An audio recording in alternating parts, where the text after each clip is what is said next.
Screen is visible, students?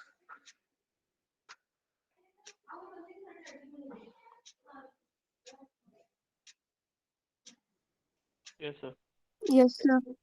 Okay.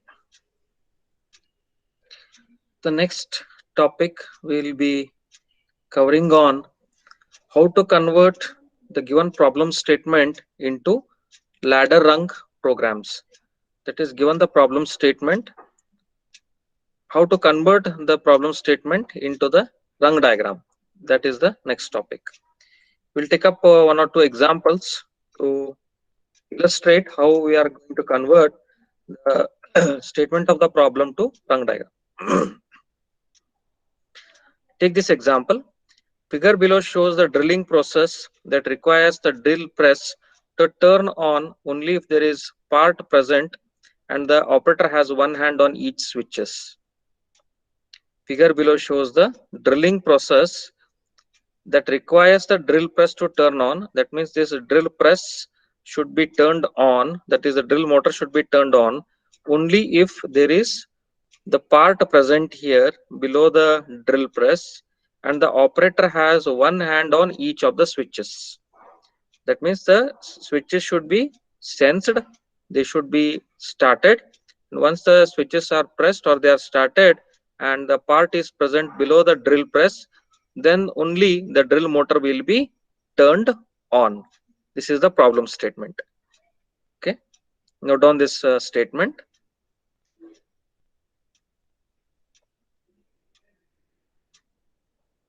All of you note down the problem statement.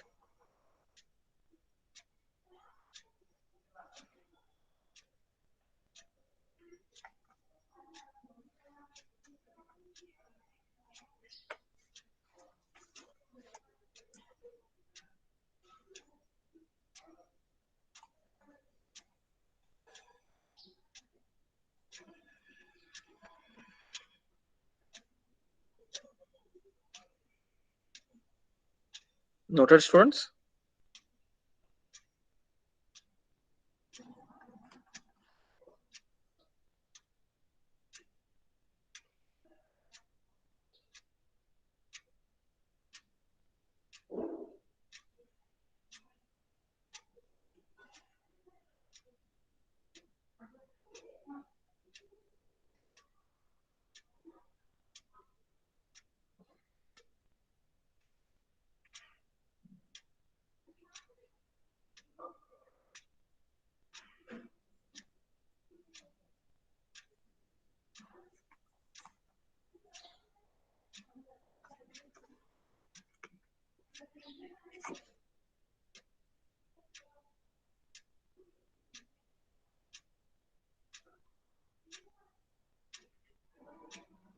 Is it noted down?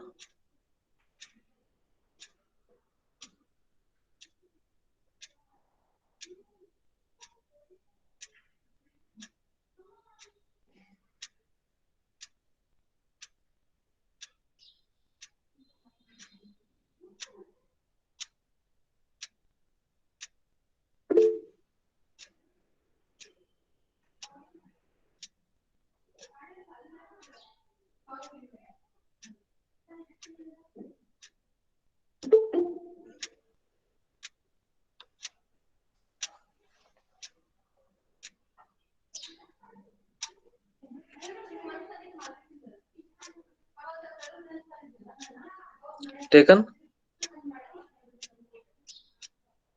Sir, diagram also. Diagram, you can make a rough note of it so that that will be an illustration for you all.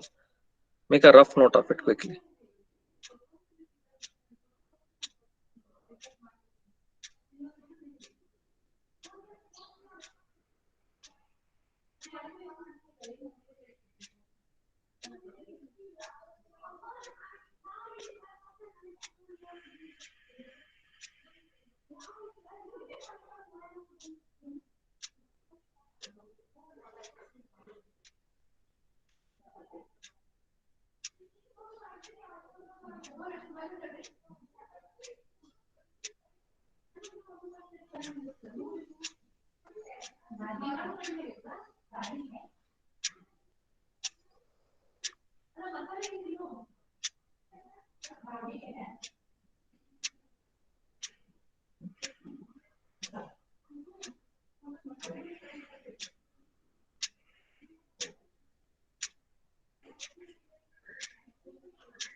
Done, sir.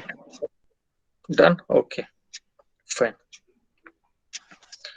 Now read the description of the statement that they have given.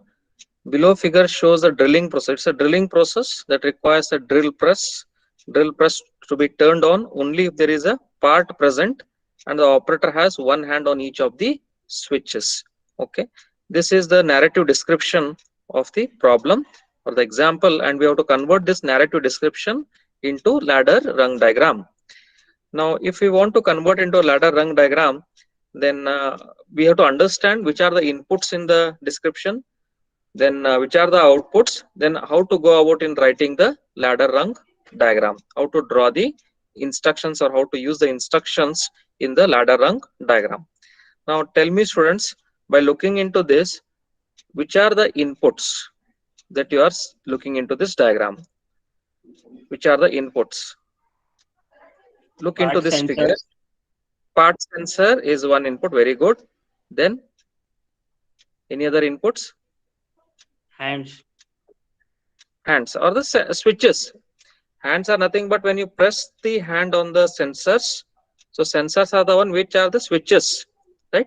They sense the signal. So switches, switch positions. Switches are two switches, that is switch 1 and switch 2. They are the inputs, correct? Fine. So we got the inputs as one as part sensor, another one as the two switches, correct? Next, there are three inputs then, fine. Then tell me how many outputs it has got, or which is the output.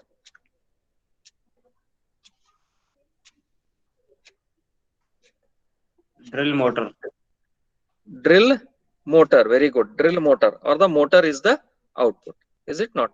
So if these are the inputs and outputs, can we not draw the rung diagram? It is very simple, is it not? Drawing the rung diagram, we know the inputs, we know the outputs, we know the condition. For what condition the output is turned on or the motor is actuated, the motor is turned on. So for that condition we have to draw the inputs. In between the inputs and the outputs there should come the rung diagram. The ladder rung should come in between the inputs and the outputs. Okay, so try to draw the ladder rung diagram, students. Ladder rung diagram, first draw the inputs. Okay, so we know how to represent the inputs. Push buttons, you can use this as push button switches, pb1 and pb2. Okay, push button switches. And then one more is you can use the sensor. This is a part sensor. One more you can use a sensor, just represent them as i1, i2, i3. Okay, three inputs. Then in between, based on the condition, try to draw the ladder rung diagram. That is the instructions. Which instruction you will use? Which instruction you will use to check the on condition and off condition, or open condition and close condition? Yes, examine if open and examine if closed instruction, is it not? We discussed many times, correct? Examine if open, examine if closed instructions. So you'll have to check for the closed condition of switch 1 and switch 2, and also for the, that is sensor, part sensor. That means only if the three, that is sensor 1, sensor 2 and part sensor are in closed condition, only then the motor will be actuated, or the contactor of the motor will be actuated only when the condition is satisfied. What is the condition here? The sensor 1 and sensor 2 and sensor 3, that is part sensor, all the three should be closed condition. That means they should be in the closed condition. We have to use examine if closed instruction. Okay, so try to use the examine if closed instruction. Write the ladder rung program, students. First draw the inputs, then draw the rung, that is ladder rung, that is the instructions, and then finally the output. Try to draw it here, the diagram.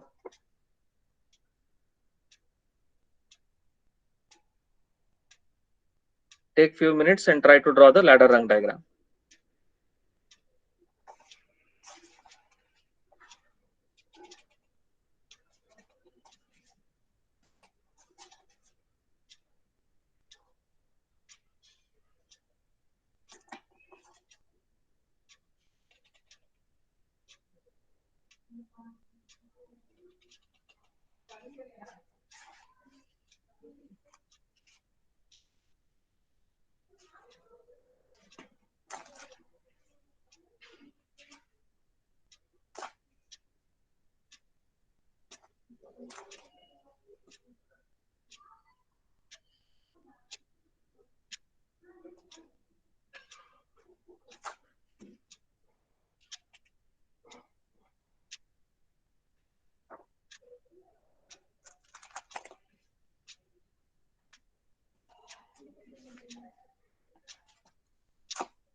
Is it done, students?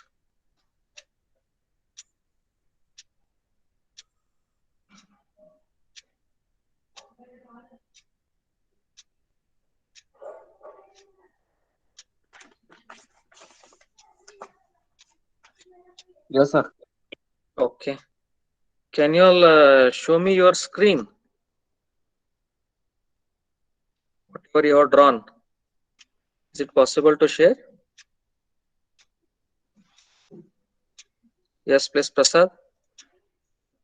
Show me your diagram. Okay. So there are 3 sensors. Okay, fine. 3 you have used. Very good. What about the inputs, Prasad? Input output is fine. What about the inputs? Here you are using 3. Okay, that is fine. But what about the inputs? Inputs I am not able to see. Prasad? Prasad, are you able to hear me? Yes, sir. What about the inputs? Prasad? Sir, You are don't know, right. sir. Whatever you have written is correct. Inputs you are not represented, is it not? Yes, sir. So you will have to represent the inputs also. Okay, that's fine. Good. Anybody else has done that? Anybody else has done that? Mahesh? Mahesh? Yes, sir. Done, Mahesh? Mahesh done? Doing, sir. Doing. Okay. Nemani Patil? No, sir, no. Trying? Try. Try. Manohar? So just Hampannavar? a minute, sir. I will see. Okay, okay, fine. Ravi? Ravi Hiremat? Doing, sir. Okay, try. Mudabbira?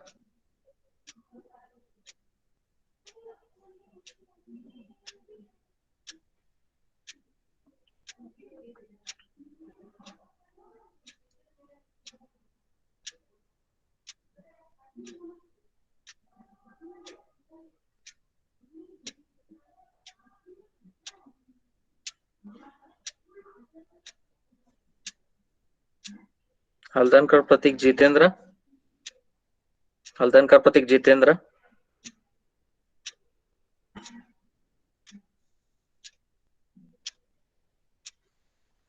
What about others? Saval? Saval? Saval done? Saval Harsh? Sohail?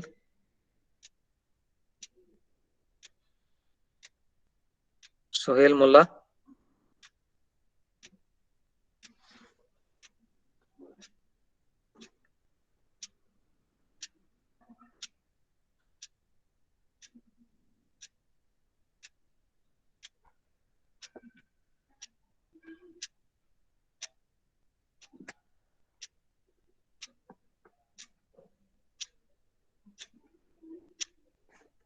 What about other students? Are you getting, students?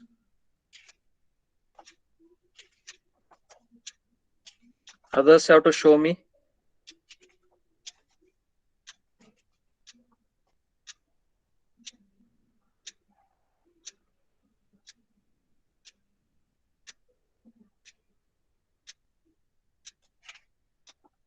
Yes, please, Manohar. So wait a minute, sir. Okay, take your time.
Anybody done?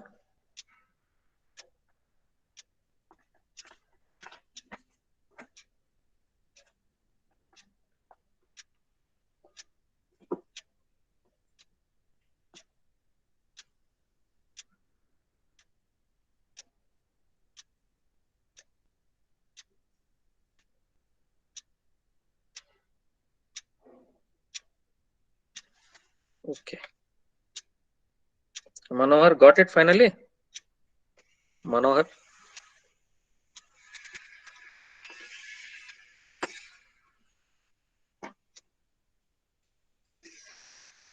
Very good.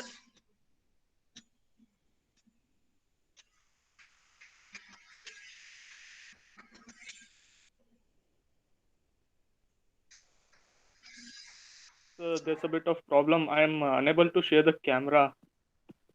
Okay. Shall I Map turn off my camera? 1 minute. 1 minute. I'll turn off my camera. Just a minute. Let us check.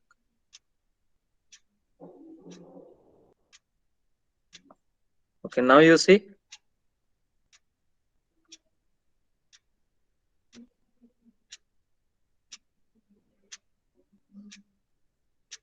Sir, you need to stop sharing. Just stop sharing. Okay, no problem. It's okay, Manohar. Later you can, if you get it, you please share. Okay, let us see. Okay.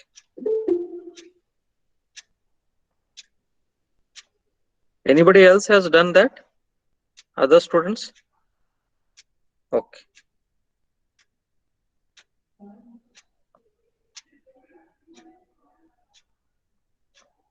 So let us look into the ladder rung diagram, students.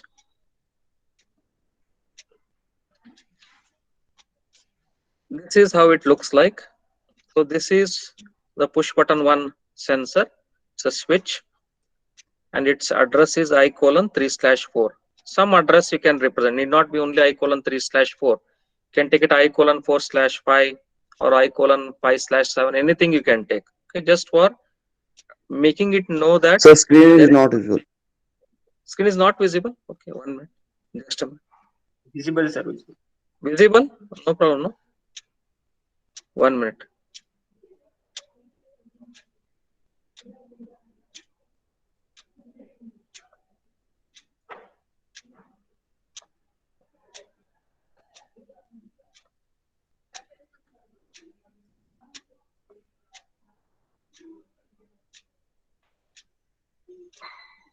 Now, students, is it visible?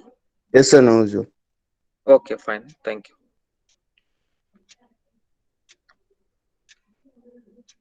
So here, students, as you can see here, this is the rung diagram of the narrative description.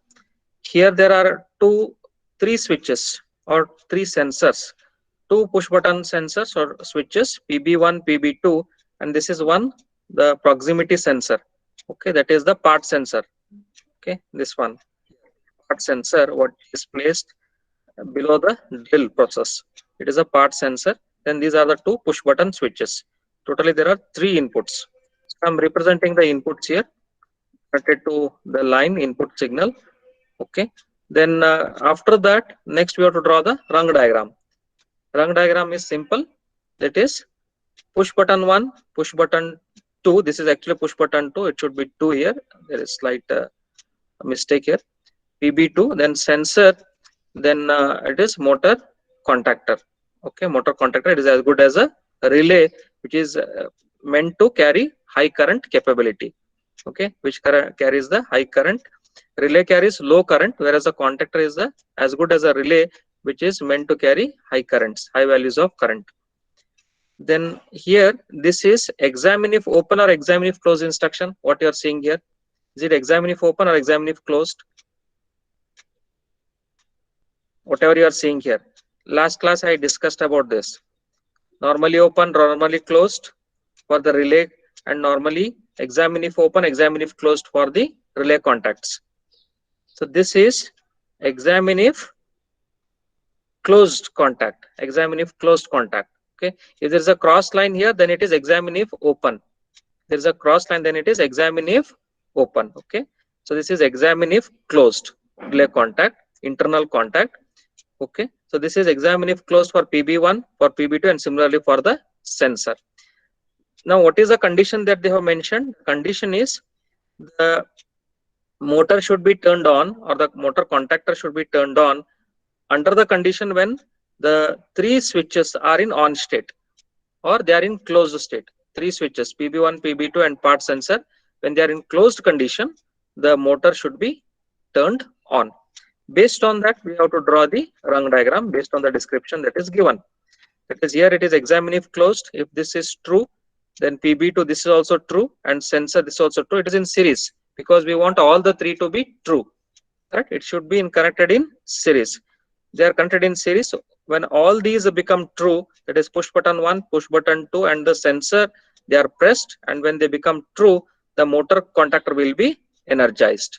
The motor contactor will be energized, and then the motor will be turned on. It will start to rotate. Okay, it will start to rotate the drill process. Okay, or it will start to actuate the drill process. This is how this diagram illustrates the functioning of the drill process. Okay, according to the description, we have to analyze which are the inputs first, which are the outputs, and accordingly what should be the rung diagram. Okay, this is one example. Is it clear to everyone, students, here, this diagram? Any difficulty here? Any difficulty in this diagram? No, sir. Okay, let us move to the second one. It's slightly little complex than the first one. Below figure shows the continuous filling process. The sequence of operations for the continuous filling process is as follows. They have given the filling process here and the sequence of operations that are necessary to fill the container. Let us look at the figure first. Okay, this is the figure. Note down the problem statements quickly, students. Note down the problem statement quickly. Start the conveyor when the start button is momentarily pressed. Stop the conveyor when the stop button is momentarily pressed. Energize the run status light when the process is operating.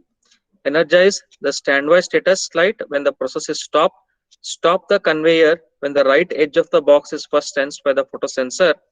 With the box in position and the conveyor stopped, open the solenoid valve and allow the box to fill. Filling should stop when the level sensor goes true. Energize the full light when the box is full. The full light should remain energized until the box is moved clear of the photosensor. Quickly note down the directive description.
Did you all note down, students?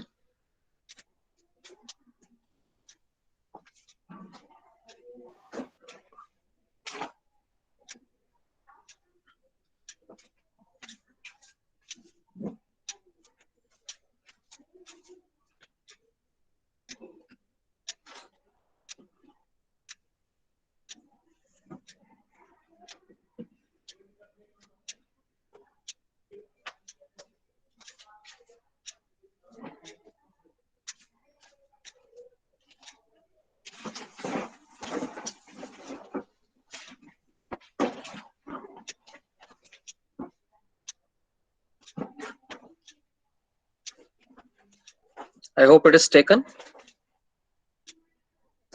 Yes, sir. Okay, fine. Just a minute, students.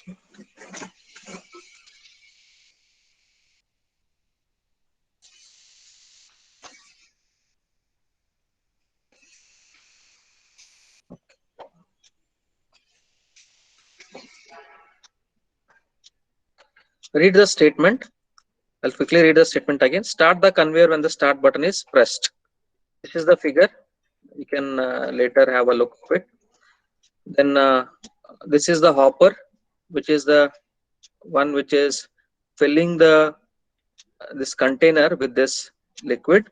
Okay, liquid in the hopper that is getting filled into this container. Okay, then here what they are mentioning, start the conveyor when start button is pressed. When start button is pressed, okay, start button is here, green signal. When start button is pressed, it should start. Okay, then next step, stop the conveyor when stop button is pressed. When the stop button is pressed, then the conveyor should stop. The conveyor belt on which this container is moving, that should stop. Energize the run status light when the process is operating. Energize the run status light when process is operating. When the process is under operation, we have to energize the status light, run status light. That means we have to turn on the run LED, run light when the process is under running condition. Next, energize the standby status light when the process is stopped. Once the process is stopped, then we have to activate, we have to turn on this standby pilot light once the process is stopped. Then stop the conveyor when the right edge of the box is first sensed by the photosensor. The conveyor is stopped when the box right edge is sensed by the photosensor. The photosensor here, in the right edge of the box, that is this edge, is sensed by the photosensor, the box should stop or the conveyor should stop. Okay. With the box in position and the conveyor stopped, open the solenoid valve and allow the box to fill. When the box is in position and the conveyor is also stopped, we have to open this solenoid valve and allow the liquid to flow into the container. Allow the liquid to flow into the container. Okay. Energize the full light when the box is full. Energize the full light when the box is full. That is, when the box is full, we have to sense the level switch status. The full light should remain energized until the box is moved clear of the photosensor. That means once the full light is sensed by the photosensor, that is its full condition, then it should remain energized until the box is moved clear of the photosensor. Until this box moves away from the photosensor, right? This light, that is the status of the photosensor, light sensor, should be in on state. Once it moves away here, that means it cannot sense the right edge of the box or the container, and then the light sensor will be in off state. Okay, it will not sense the container. Correct. This is the figure which illustrates the operation. Then how to draw the ladder rung diagram for this narrative description. How many sensors we are having? One is start, another one is stop. Okay, another is stop. Then one switch for the photo sensor, another switch for the level sensor. Okay, start, stop, one for the photo sensor switch, another one the level sensor switch. So these are the four input positions we are having, input switches: start switch, stop switch, then level sensor switch, and the photo sensor switch. Correct. Then represent these switches. So these are stop switch, start switch, photosensor switch, and the level switch. These are the input side. Then in between we are having the ladder rung diagram, and at the output we are having the different positions. That is a motor position, motor. Okay, we'll see that by looking into the rung diagram. Then the solenoid, this is the symbol of the solenoid. There is a solenoid at the output. Okay, then motor at the output. Then what else we are having? The run position, standby position, and full position. Run position, standby position, and the full position. These are at the output. Now let us draw the rung diagram. Now here stop, this is normally examine if closed, correct? This is examine if closed. Stop, it is I am putting it in closed condition. I am maintaining it as normally closed. So when this is closed, and start when it is closed, when this becomes closed, then the process will run. That means when I press the start switch, stop is normally closed condition. That means it is not activated, it is normally closed state only. When I activate the start switch, which is normally open, then the process will start to run, or it will get activated. This is the first step, first rung. Then in the parallel branch, what we are having, stop, this is normally closed. Then the run position, if we are activating the run, okay, then also the run coil, output coil, this will be activated. This stop is in original position, and if we are activating the run coil, run contact, examine if run instruction we are using to check if it is running condition. If it is in running condition, then we are activating the output. Okay, this is the parallel branch. Then in the second rung, what we are doing here, the run, it is examine if open, examine if closed. This is examine if open, closed for relay contact. Try to recollect what we have discussed. And this symbol is for examine if closed, and this symbol is for examine if open, correct? Now if this is examine if open, that means when the run becomes open means it is not running, we are stopping the process, correct? If it is stopped, then the standby switch will be turned on, the standby LED will be glowing, which indicates that the process is stopping of the process. This is the second rung. Then come to the third rung. Here we are sensing the level and the light, and then if it is full, we are indicating the full by activating the full output. Okay, that is, this full LED will be turned on. Level is sensed and the light is sensed. Let us go back to the figure. Level is sensed here. Once a level becomes full, when it is activated, that means the level is full. And photosensor, when it is activated, that means the container is exactly in below the hopper. Okay, the right edge of the container or the box is sensed by the photosensor, and the level is also full. That means we have to activate the full condition. That is, we have to activate this pilot light. Full pilot light should be activated. So we are activating the full pilot light here. Full status. Here this will be glowing. Okay. Then in the parallel branch, if it is full and the light is turned on, let us see this condition. If it is full and the light is turned on. If the tank is full, if the container is full, if the box is full, and if the sensor is turned on, that is, it is sensing that this is the right edge of the container. Yes, it is there.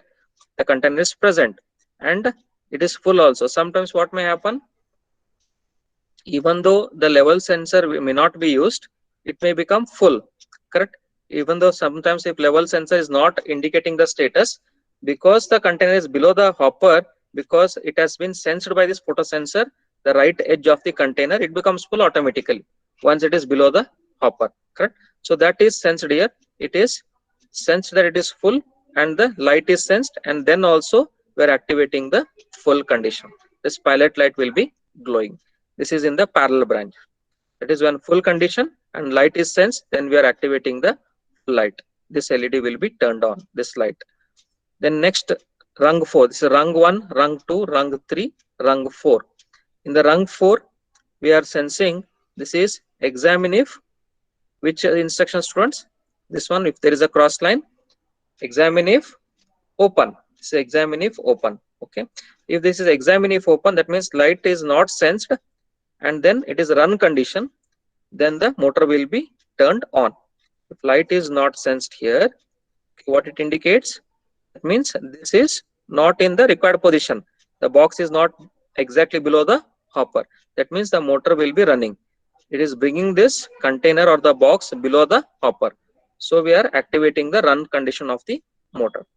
That is, if the light is not sensed, means the container is not below the hopper, and if it is run condition of the motor, then we are activating the motor in run state.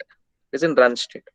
Then in the parallel branch, if it is full, sometimes if it is full and run condition, that is if the container is full and if it is run condition of the motor, then what will happen? The container is full, okay, it is full and it is the run condition. That means now it should move ahead. The container should move ahead on the conveyor belt. Conveyor belt is rotating. Conveyor belt is rotating. It is moving the container or the box below the hopper. It is bringing below the hopper and then it is moving the container away from the hopper to the required destination. Correct? Once it is full and once it is the run position of the motor, then again the motor will be activated in the run mode, indicating that the container is moving ahead. This is one condition. Then next, it is the fifth rung here. This rung. In this rung, what we are doing? If it is run condition, if the motor is running, if level is not sensed and full condition is not sensed and photo light is sensed, then the solenoid valve will be activated. Run level full photo. Run level full photo. Let us see this. Run, it is on. Level, it is not up to the level. It is empty still. It is examine if open.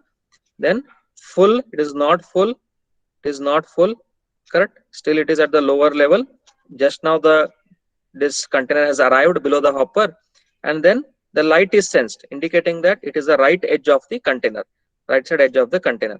If so, the solenoid valve will be opened and the whatever is the liquid inside the hopper, that will be filled into the container. That will be filled into the container. Okay, this is the starting position.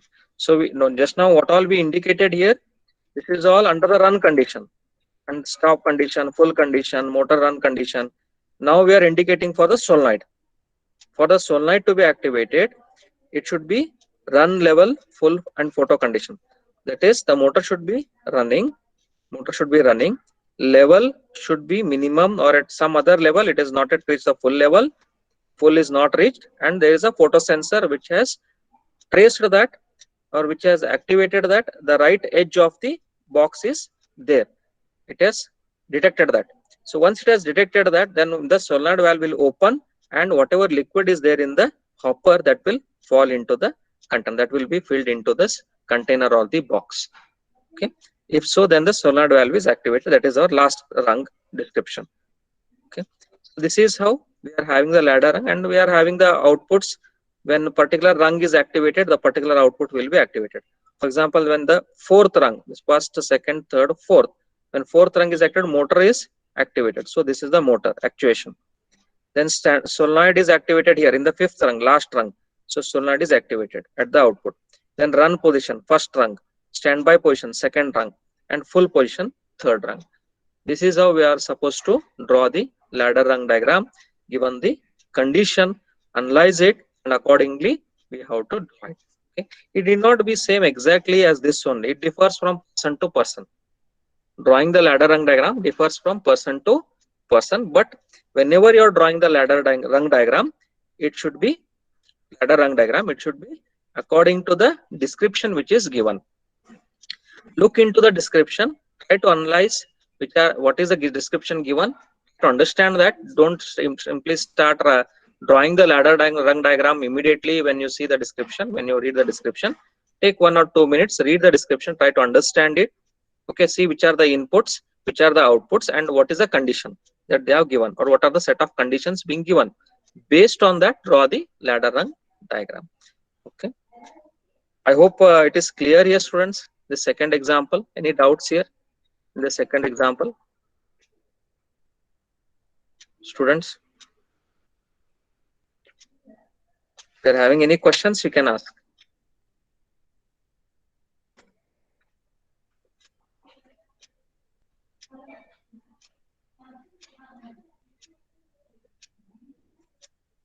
Students, is it clear? Sir, the fourth and Fourth rung you want me to explain? Fourth and fifth. Okay, I'll come to that. See here, this is our fourth rung. This is for the photo, that is light sensor. This is examine if. Which instruction is this? This is examine if. It is try to recollect. That is open, normally close for the relay, and opposite will be that for the internal contacts. Okay, so if there is a cross, then it means that it is normally open. Okay, normally open. So this is normally open. That is examine if open instruction. Examine if open.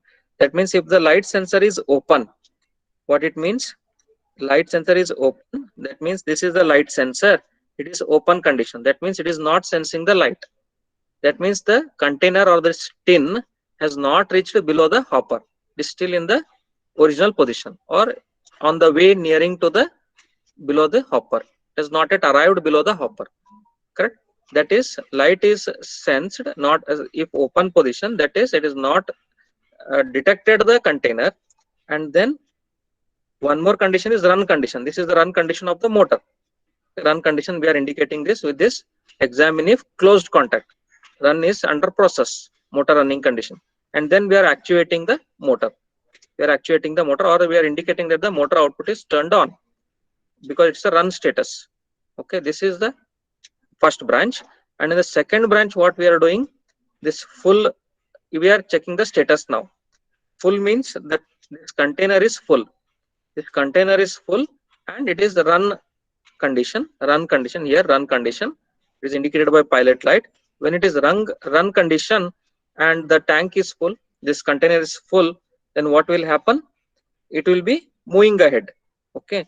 Now this container is full means it has to move ahead from this position below the hopper to some other destination position. Is it not? So it will move ahead from the position which is below the hopper to some other position which is to be required so that we can dispatch this container, we can package it. Okay, we can assemble it or we can finish the product. Last time we discussed in the previous class, correct? And then transmit it to the required destination or sell it to the required purchaser, okay, to the required customer. That is how it is done, and that we are using the parallel branch. That is in rung 4, this is the parallel branch. Then rung 5 is simple. Here we are checking for the run condition, the motor whether it is in running state or not. And then this is examine if closed, examine if closed. This is examine if open. Level is not full. So level we are sensing using the photo sensor. Level, this one level we are sensing. Then full condition we are sensing. We are checking the level here using the level switch. Correct. Then we are checking for the full condition whether the level is full or not. This is also not full. Okay. Then light sensor here, light photo switch. Okay, this is closed. This is closed means it is below the hopper now, but the container is not full. It is below the hopper. It has arrived just now and it is about to start filling. Filling process is about to start. It has not yet started. How it is indicated? By this photo sensor. Photo sensor is the one which is detecting the edge of the box, and once it detects that, it will indicate with the indication that the sensor switches indication that the box is exactly below the hopper. Okay, so this is the fifth rung where we are sensing the run condition. Level is not full, that is, it is not full state, and then the light sensor is sensing the condition that the box is under the hopper, and if so, the solenoid valve has to be activated. The solenoid valve has to be opened so that whatever liquid is there in the hopper, that will start to fill into the container. Okay, now it is clear here, students? Yes, please. Clear, sir, clear. Okay. Shall we move ahead to the next topic? If there anything to be asked, you can ask, otherwise we'll move ahead. Shall we move ahead? Yes, sir. Okay. Next topic is on timers. Okay, it is interesting topic. Programming the timers. Timer, we know that I have discussed in few of the classes what is a timer, what is a counter, is it not? Timer is the one which is meant to maintain the timing or provide the timing intervals. After what time the particular material has to be dispatched, or after what time. Just now we saw the example of a hopper, right? We can maintain the timing here. After what time this box should reach below the hopper, we can give the timing input there. And after what time, after how much time it should be below the hopper, and after how much time it should reach the destination. So every timing can be maintained, and this is done by the timer instructions or the timer functionality of the PLCs. A few industrial control systems and do not need at least one or two timed functions. That means they are not making use of the not only the control relay, but they are making use of the mechanical relays also. I'll tell you the difference between control relay and mechanical relay. Okay. Mechanical timing relays are used to delay the opening or closing of contacts for circuit control. These mechanical relays, they are meant to open the contact or close the contact. But the difference between the normal relay and mechanical relays is that in the normal relay, we are of course opening the contact and closing the contact, but we are not maintaining the timing there. For how much time the contact should be open, or for how much time the contact should be in closed condition. But here in the mechanical relays, it is possible to maintain the timings.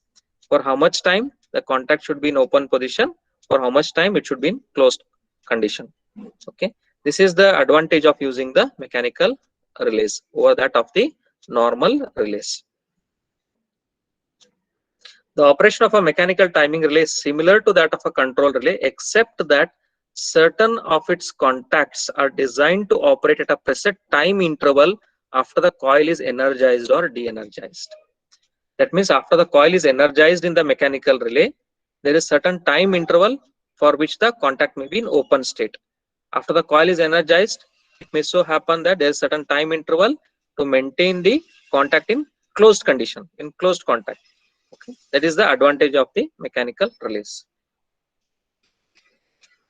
Timers, as I told, they are used in a multiple number of operations, the control circuit, where we need to automatically start the processes after some time, or it may be required to stop the process after certain duration, after certain time intervals. So for all multiple number of operations to provide the timing inputs to these operations, the timers are used. The next figure shows the construction of an on delay pneumatic air timer. Okay, let us look into that pneumatic timer, how it looks like. This is the figure of pneumatic on delay timer. When we look into this figure, so these are the different coils here, operating coil.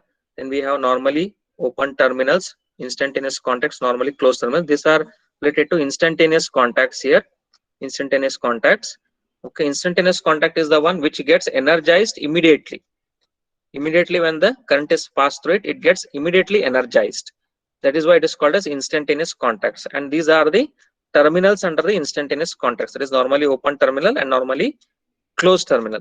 We have one more type of contacts called as time control contacts. Time control contacts which are meant to control the timings. So under this time control contacts, we are having normal open terminals and normally closed terminals. These are normally open terminals. This is symbol for normally open terminal, and this is symbol for the normally closed terminal under the timed control contacts or timed contacts. Okay, then this is for the timing adjustment.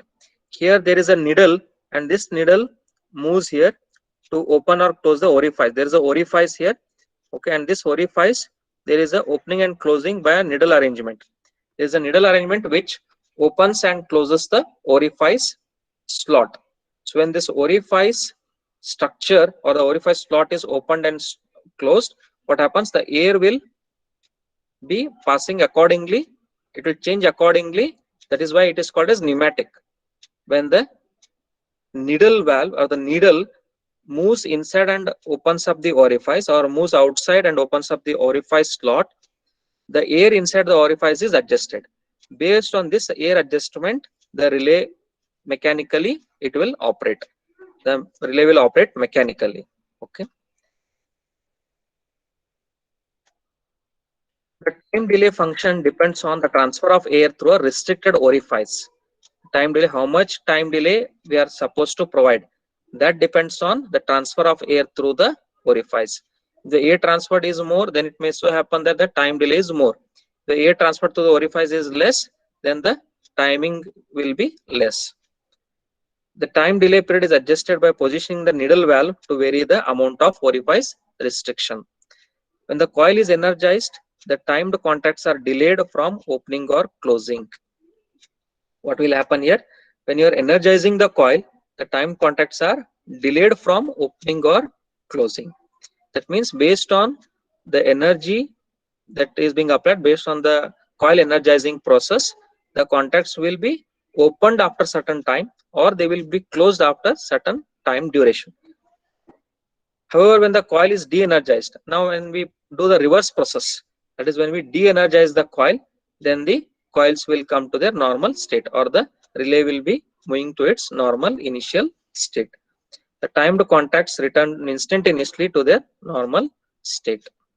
This particular pneumatic timer has instantaneous contacts in addition to timed contacts. That is what I am mentioning here. It has instantaneous contacts in addition to the timed contacts. This is the instantaneous contacts, normally open terminals, normally closed terminals. These are the symbols, normal symbols for normally open, normally closed, and these are the timed control contacts. The instantaneous contacts change state as soon as the timer coil is powered, while the delayed contacts change state at the end of the time delay. The instantaneous contacts change their state as soon as the timer coil is powered, whereas delayed contacts or the timed contacts take certain time to change their state after they are being energized. Instantaneous contacts are also used for holding the contact position. Whenever there is any contact movement, either closed or open, to seal in that contact, to maintain that contact in their original position, even though when the power is turned off. Okay, for that purpose, the instantaneous contacts are used. Mechanical timing relays provide time delay through two arrangements. There are two arrangements, there are two types of timers here. One is called as time delay when the relay coil is energized. It is called as on delay. On delay, that is, it provides a time delay when the relay coil is energized. When the relay coil is energized, the timing that is provided is called as on delay. Then off delay is the delay time that is maintained when the timer is in off position. That is in de-energized. When the coil is de-energized, the timing maintained by the timer is called as the off delay. The second arrangement, off delay, provides time delay when the relay coil is de-energized. The next figure shows different relay symbols used for timed contacts. These are the various symbols that you all can see here. The first one is normally open, timed, closed contact. The symbol is called normally open, timed, closed contact, NOTC in short. Or it is this symbol. Either one you can use, either this or this. Okay. Now this means that contact is open when relay coil is de-energized. Okay, when this is energized, there is a time delay in closing. Look at the name of the symbol, normally open, timed contact, or normally open, timed closed contact.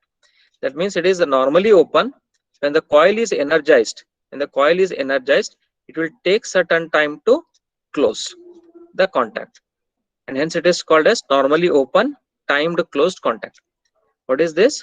This is normally open. The contact is normally open. Okay, you can see a normally open contact. When it is energized, it will take certain time to close the contact. It takes certain time to close the contact, and this is called as NOTC, normally open, timed closed contact. Similarly, normally closed, timed open contact. This is a symbol, normally closed, timed open contact, NOTO. It is normally closed condition. When the relay is energized, there is certain time taken in order to open the contact. Okay, it is normally closed condition. When it is energized, coil is energized, it takes certain time to open, and this is giving the time delay, how much time it is taking to open. Okay, When relay is energized, there is a time delay in opening of the contact. This is called as normally closed timed open contact. And similarly, off delay symbols, normally open timed open contact. Normally open timed open contact. That means it is normally open. When we energize it, it will go to close condition instantaneously.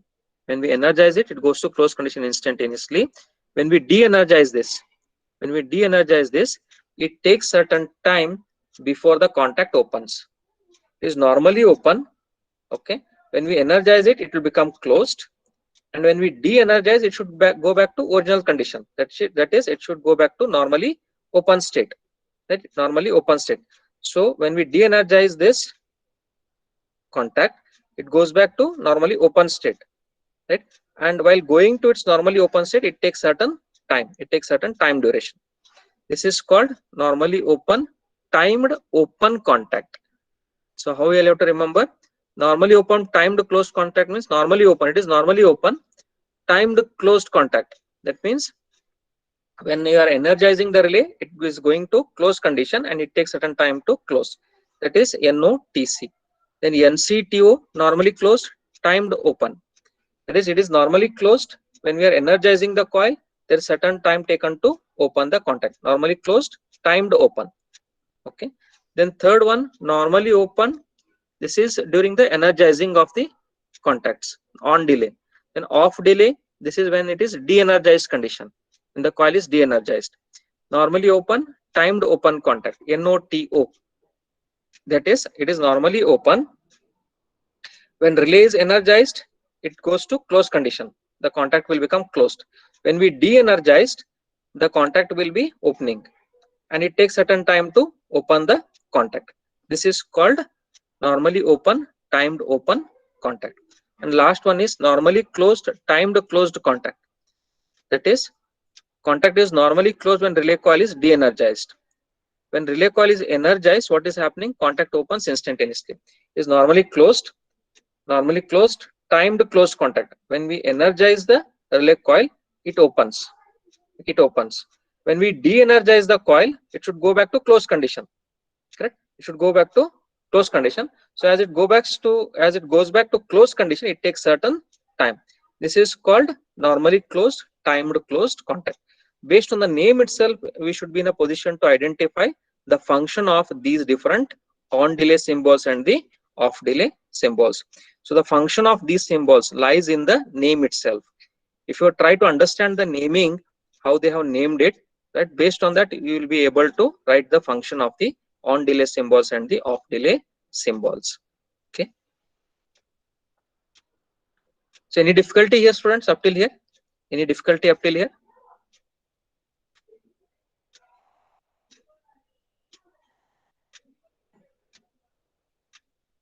Any difficulty up till here? Any questions?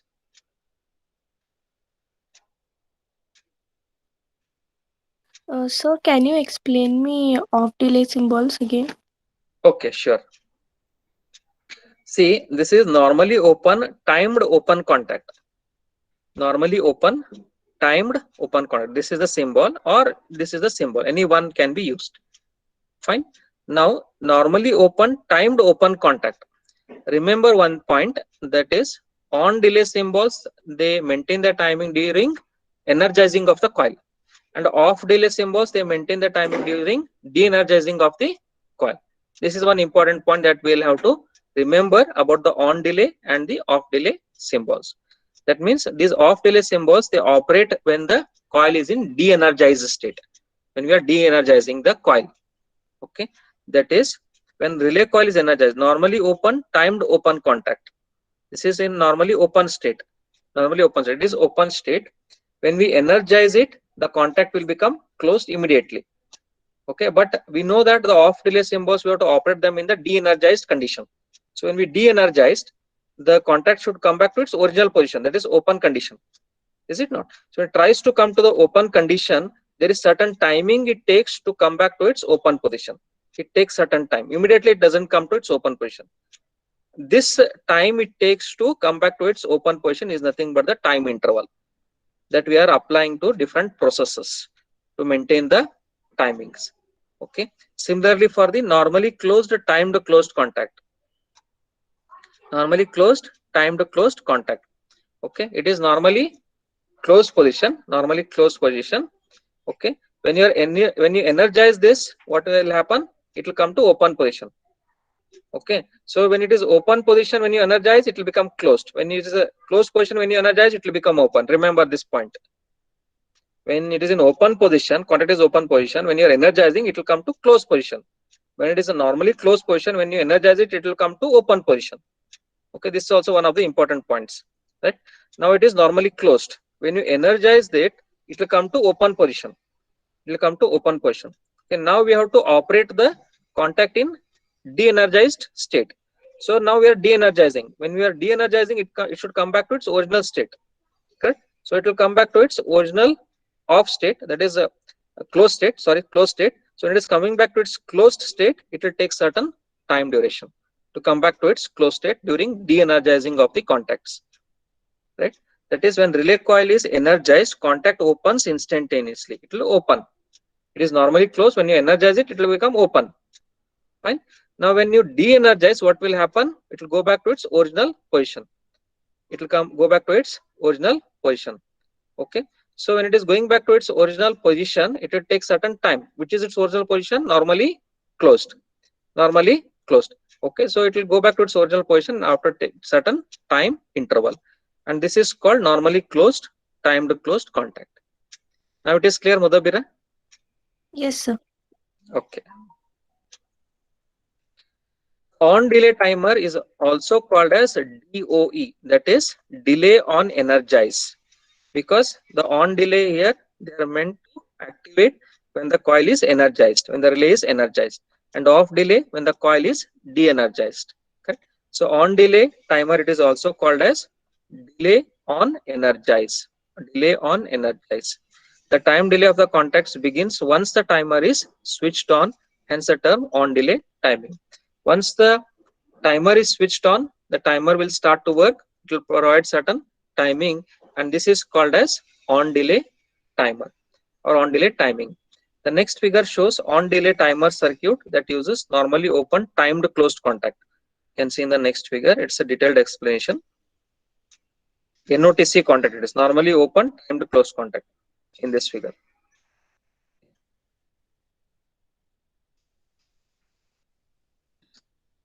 It is normally open timed closed contact. So this is normally open.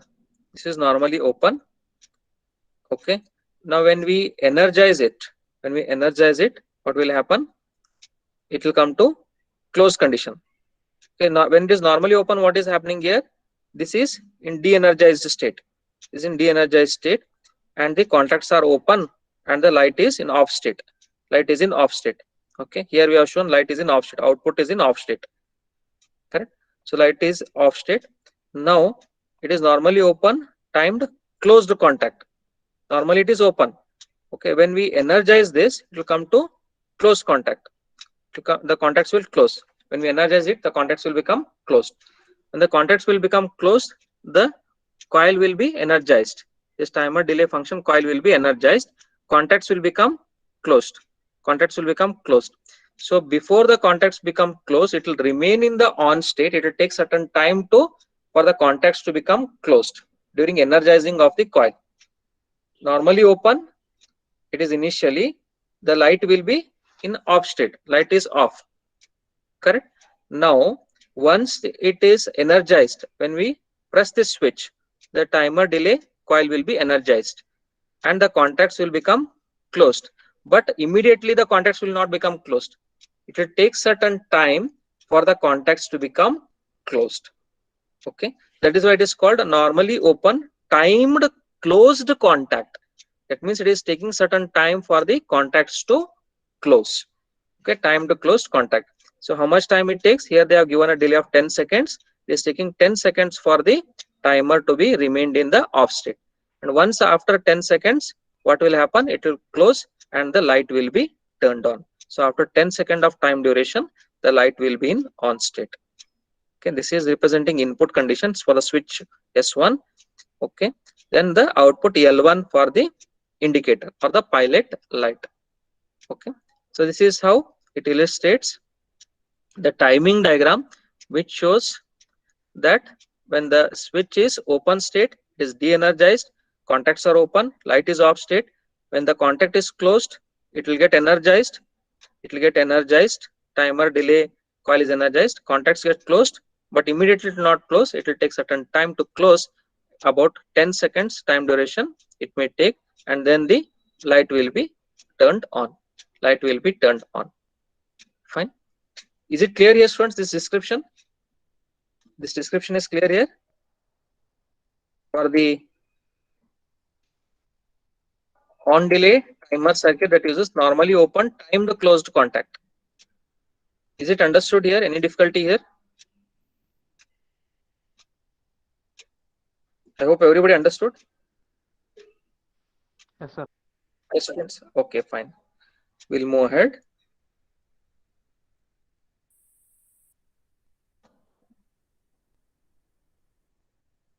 Next one. Next figure shows on delay timer circuit that uses normally closed timed contact, that is NCTO. Normally closed timed open contact. Okay, let us analyze this.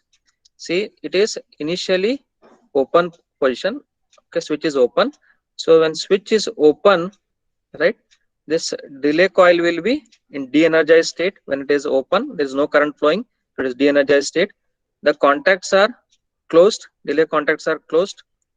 Okay, delay contacts are closed, and the light is in on state.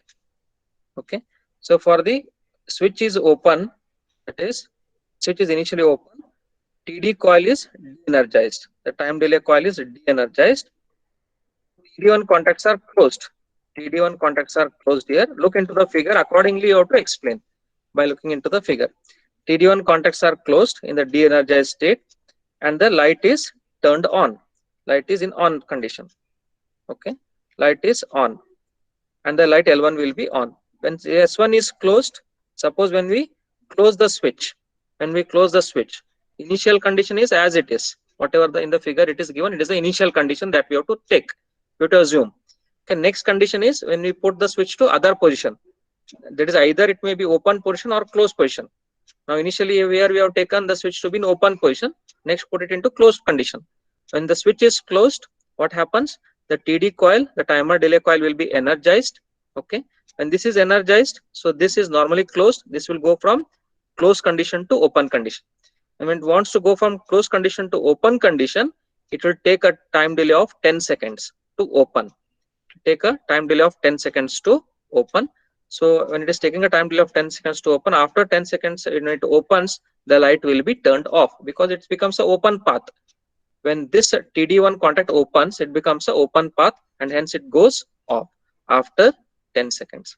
So this is NCTO. First one what we studied, NOTC, this is NCTO. NOTC and NCTO. Let us go back and see. This is the NOTC and this is NCTO. Okay. So when we are energizing the coil, it takes certain time delay in opening. That is NCTO. Correct. That is here. When we are energizing this, we are energizing here, then it takes certain time to open. Okay. So that is called as NCTO. Normally closed open timed open contact. Simple. Then next, the third figure, it is off delay timer circuit that uses normally open timed open contact. Normally open timed open contact. Normally it is in open state. This is open state, correct? And the switch is open, so it is de-energized. Timer delay coil is de-energized. So this is an open state, and it is off state. Light is off. Correct? Light is off.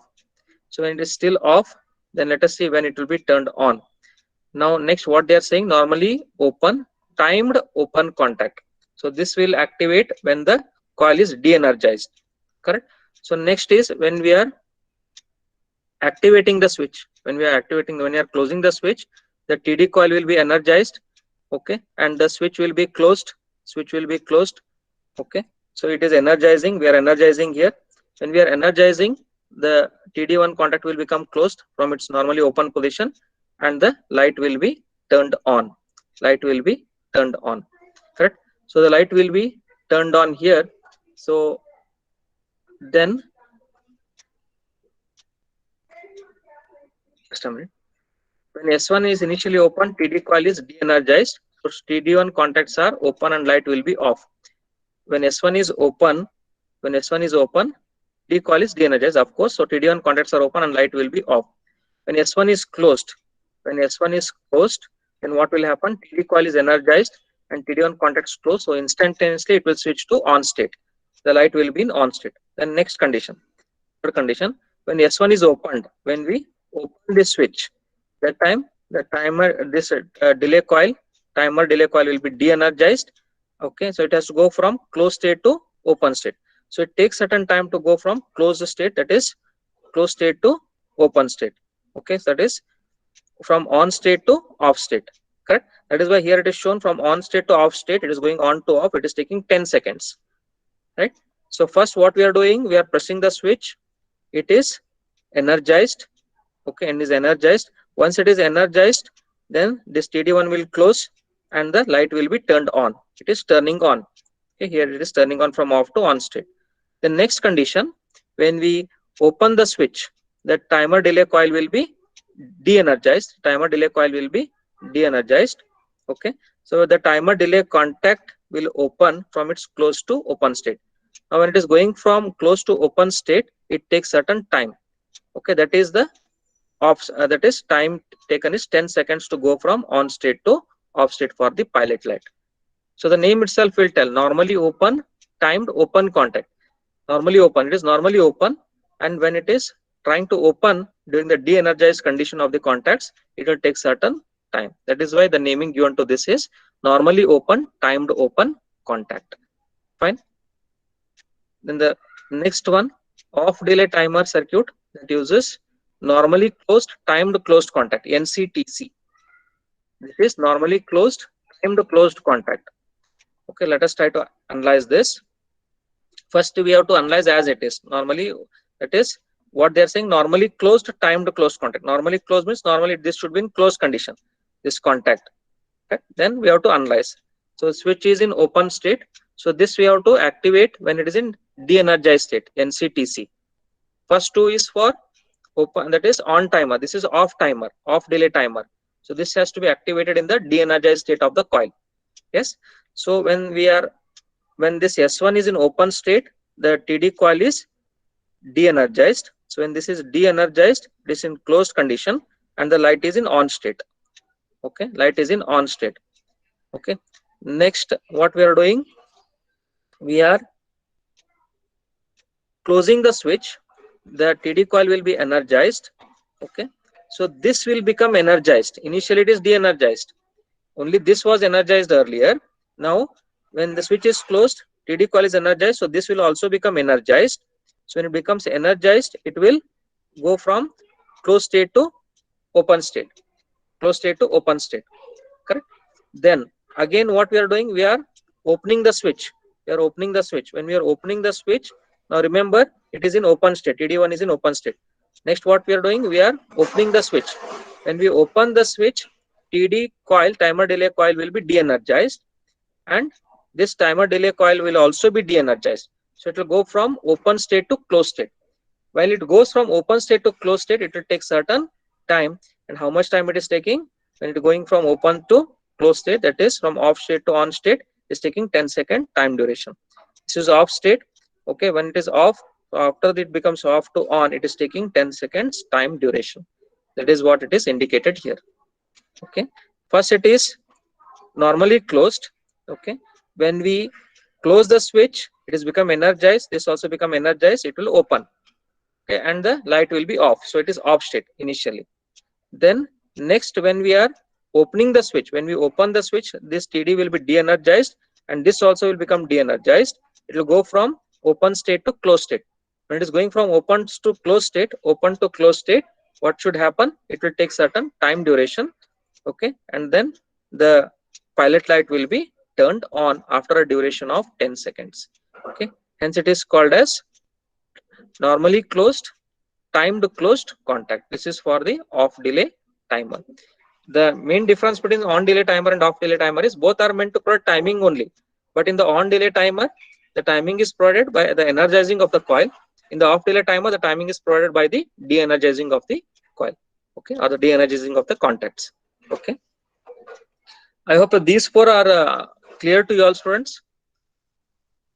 These four, that is, first one is NOTC, normally open timed closed contact. Then second one NCTO, normally closed timed open contact. Okay, this is for, these two are for on timers, on delay timer. The next two are for off delay timers, normally open timed open contact. And next, normally closed timed closed contact. Okay, so these may be asked in examination to explain the various timer circuits that are used for on timer and off delay timer. Okay, so you'll have to draw these figures and write the explanation of all these four. Then we'll move on to timer instructions. Timer instructions. There are three different PLC timer types. One is called as the on delay timer, off delay timer, and third one is the retentive timer. These are the three timer instructions. First instruction is on delay timer instruction T on, then off delay timer instruction T off, and then retentive timer instruction RTO.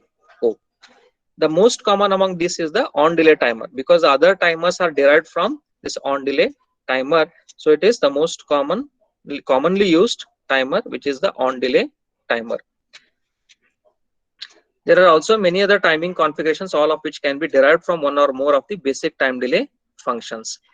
So the summary of these timer instructions is as follows. T on, that is timer on delay. Timer on delay, that is, it counts time based intervals when the instruction is true. It counts either in up direction or in down direction. Okay, when it counts for the timer, right, when it counts the timing based on the instruction becoming true. If that instruction is true in the ladder rung, only then the timer on delay instruction will be activated, or it will be giving the timing intervals. Then timer off delay, the next one, timer off delay. This counts time based intervals when the instruction is in false condition. When the instruction goes false in the ladder rung, only then this will be activated, timer off delay, and then it will give the timing intervals. It will provide the timings. Retentive timer, RTO.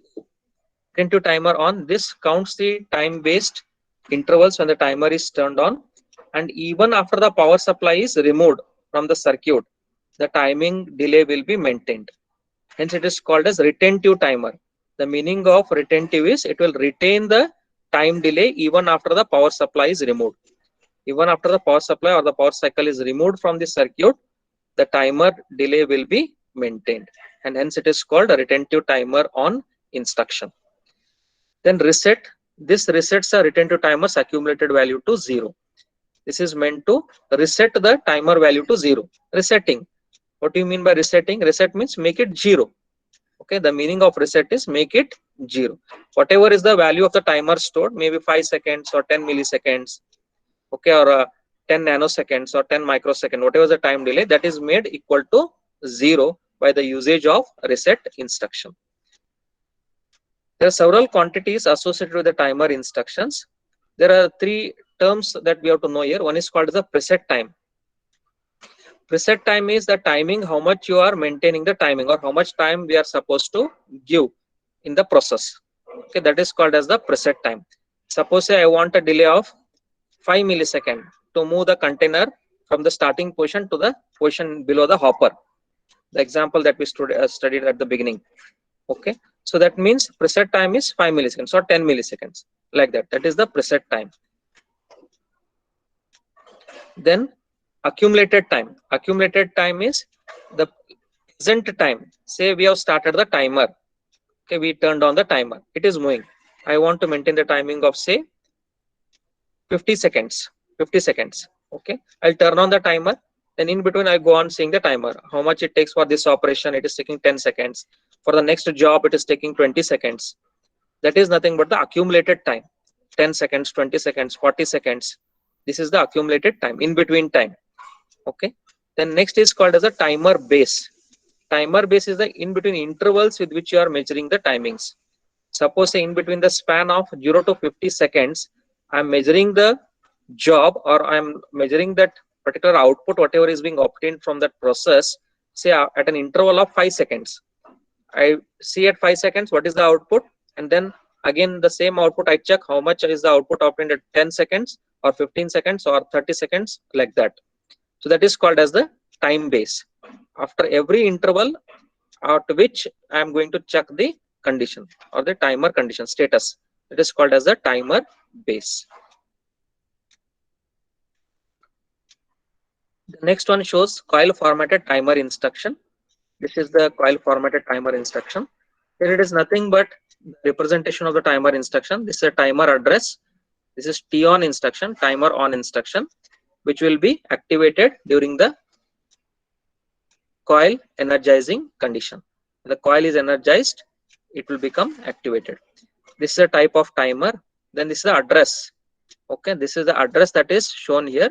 Okay, XXX stands for the address of the timer. Address of the timer. Okay, and this is preset value. How much time you want to maintain the timing? Preset value. Why? Preset time. For how much time the timing is to be maintained? Either 50 milliseconds or 10 seconds or 30 seconds, whatever it may be. Then time base. I am checking the output for every interval of 0.1 seconds. That is a time base. Accumulated value in between timings. Okay, the conditions that I'm checking, various jobs, various status, I'm checking after say how much time, that is the accumulated value. The present time, the latest time, current time, that is the meaning of accumulated time. Then this is the rung continuity. When the rung becomes true, at that time this timer instruction will be activated, and then once it activates, it will move on to the end of the timing. The rung will be activated till the end of the timing interval. The timer is assigned an address and it is identified as a timer. Also included as part of the timer's instruction is the time base of the timer, that is the timer's preset value or time delay period, and the accumulated value or current time delay period for the timer. When the timer rung has logic continuity, that is when it becomes true, the timer begins counting based intervals, time based intervals and times until the accumulated value equals the preset value. So up till what time the timer will continue to function? Until the accumulated value becomes equal to preset value. Accumulated value is in between value, in between timings. So in between timings, whatever we are checking, that becomes equal to final value or the preset value. Until that time, the timer will start to, or it will maintain its timing. It will provide its timing. The accumulated time equals the preset time. The output is energized and the timed output contact associated with the output is closed. Once the accumulated value becomes equal to preset value, the output will be activated, okay, or the output will be energized. The timed contact can be used as many times as we wish throughout the program as NO or NC contact. So these timing instructions we can use any number of times as we want, just as how we are using the NO and NC contacts. This is the timer instruction. Again, it's the same thing. This is a control line which is controlling the operation of the timer. This is a control line, and this is a reset line. This is a timer instruction. It is represented in the block format. Okay. Then the reset line to reset all the activities of the timer, that is to make it 0 to stop the timer activity. Then in the timer block, it also has the preset time, time base, and the accumulated time. Okay, that is preset time, that is the final time. Time base, the intervals at which successive intervals that we are measuring is time base. Accumulated time is a in between time, the latest time, that is the accumulated time. So once all these are done with, then it will activate the final output. Okay. The timer block has two input conditions, that is namely control and reset. Control line controls the timing operation. Whenever this line is true or power is supplied to this input, the timer will start its timing. Removal of power from the control line halts the further timing of the timer. The reset line resets the timer's accumulated value to 0. So the timer contains information about the preset time, timer base, and the accumulated time. The timer compares its current time with the preset time, and its output is false as long as the current time is less than the preset time. Is it not? If the preset time is less than if the accumulated time is less than the preset time, final time, then the condition is false. When the condition of the timer will become true, final condition, when the accumulated value becomes equal to the final value, when both become equal, only then the timer condition will become true. When the current time equals the preset time, the output changes to true or logic 1. So this is the figure which shows the principle of operation of an on delay timer. I'll quickly highlight it. So this is the input. Okay, this is the input contact. Okay, this is the timer. Okay, so here input is initially the rung is in false condition. Rung condition is false. Okay, that is the rung is not activated still. It is not true. Then this timer, suppose it becomes true. Timer, suppose it becomes true. Then on delay time duration, it will start to activate, or the timer will start to maintain its timings. Then timed output bit. This is the output bit which indicates the timer whether it is becoming true or false. Now initially it is false because still the accumulated value has not become equal to the preset value. Once the accumulated value becomes equal to the preset value, it will become true, or it will turn on. The timer will turn on, that is it will go to logic 1. When it will go to logic 1, when the accumulated value becomes equal to preset value, and hence when the timer becomes true, the entire rung is activated, or it will become true. Okay, so this is how initially the rung is in false condition, but once the timer is activated and it becomes true, the entire rung will become true. So here we can see this rung, this timer function is becoming true, because of which the rung will also become true because of the true condition of the timer. Okay, so this is the principle of operation of an on delay timer. On delay timer, this is how it works. Okay, this is when the coil is energized condition, that time it is functioning. Okay, the length of the time delay can be adjusted by changing the preset value. If we change the preset value, the time duration can be adjusted. Correct? If I take the time duration of say 30 seconds, it is only 0 to 30 seconds. If I want to increase the time delay, then I will give it 50 seconds. So it will be more, 0 to 50 seconds. If you want to decrease the time interval, I will give 20 seconds. It will be 0 to 20 seconds. Correct? So I can change the delay of the timer by giving the preset time to the required value. If I increase the preset value, the time delay will be increased. If I decrease the preset value, the time delay will be decreased. Correct? So any questions here, students, on this timer functions? Timer instruction, any questions, students?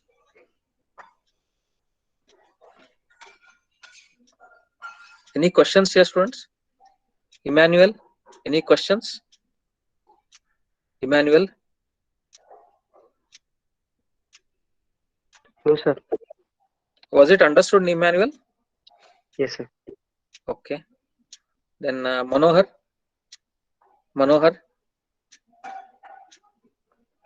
Yes, sir. Yes, sir. Yes, discussion was clear, Manohar. Any questions? Manohar? No questions. Okay. Nemani Patil?